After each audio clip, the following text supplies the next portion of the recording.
Bonjour à tous et bienvenue. Le Real Madrid va une fois encore vivre une fin de saison mouvementée avec le triplé, Liga, Ligue des Champions et Coupe du Roi en ligne de mire. Même si le Real Madrid est loin d'être irréprochable cette saison, force est de constater qu'une fois de plus, il est encore en vie dans les trois compétitions majeures qu'il dispute tout au long de l'année, Liga, Ligue des Champions et Coupe du Roi.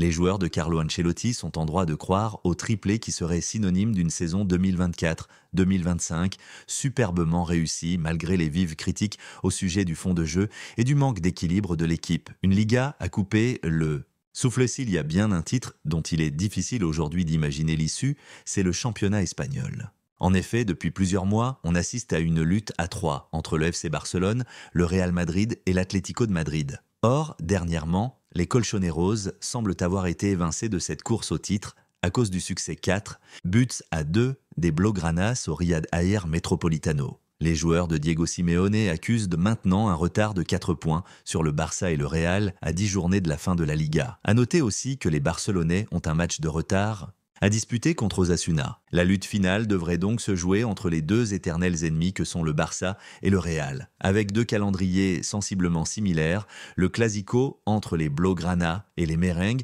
qui aura lieu lors de la 35e journée le 11 mai prochain, vaudra son pesant d'or. Par ailleurs, au-delà de cette rencontre, ce sera l'équipe la plus constante dans ce sprint final qui remportera le titre en Liga. L'histoire d'amour entre le Real et la Ligue des Champions, une fois née, pas coutume. Le Real Madrid, au cours d'une saison critiquable à bien des égards, est toujours au rendez-vous des quarts de finale de la Coupe aux grandes oreilles. C'est la 5e année consécutive où le Real atteint au moins ce tour. Le club merengue va affronter Arsenal avec un match aller en Angleterre, le 8 avril, et un match retour en Espagne, le 16 avril. Une double confrontation à la fois abordable sur le papier, mais aussi difficile dans la mesure où les Gunners sont de solides dauphins de Liverpool en Premier League et ont montré l'étendue de leur puissance offensive, notamment lors de l'éclatant succès 7-1 au PSV Eindhoven en 8e de finale aller de Ligue des Champions. Les Madrilènes, dont l'équipe est souvent coupée en deux dans les grands matchs, devront se méfier d'une équipe anglaise redoutable sur les phases de transition rapide. En cas de qualification pour les demi-finales, le Real pourrait affronter soit Aston Villa, soit le Paris Saint-Germain. Un potentiel Real-PSG qui fait saliver au vu de l'histoire récente entre Kylian Mbappé et Paris. Enfin, la projection jusqu'en finale donnerait un potentiel affrontement face au Bayern Munich ou un classico historique contre le Barça du jamais vu à ce stade de la compétition. La Coupe du Roi, une compétition qui ne réussit pas au Real sur les 10 dernières éditions de la Coupe d'Espagne.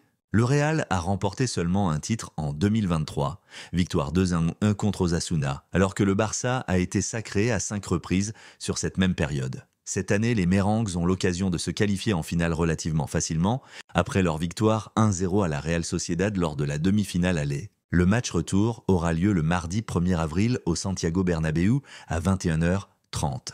Si les Madrilènes se qualifient pour la finale, ils devront affronter soit l'Atlético, soit le Barça, qui se sont quittés sur un match nul spectaculaire 4-4. À Barcelone, leur match retour aura lieu au Riyad Air Metropolitano le mercredi 2 avril à 21h30 également. Que ce soit face aux Colchoneros ou face aux Blaugranas, le Real devra sortir un grand match en finale, le 26 avril, pour remporter ce titre qui lui échappe si souvent. Un quatuor offensif attendu au tournant laisse 4 fantastiques que sont Vinicius, Mbappé, Rodrigo et Bellingham auront assurément un rôle prépondérant à jouer dans la quête du triplé qui peut complètement changer la saison de la Casablanca. En effet, si le Real ne remporte aucun de ces 3 titres, ou seulement la Coupe du Roi, la première année de Kylian Mbappé sera perçue comme un échec. En revanche, si le Real réalise le triplé ou ne serait qu'un doublé, de préférence Liga plus Ligue des Champions, la saison sera amplement réussie. Et pour ce faire, le club merengue va avoir besoin d'une connexion haut débit entre les 4 joueurs précédemment cités. En effet, Madrid devra forcément passer par des moments de souffrance et c'est là notamment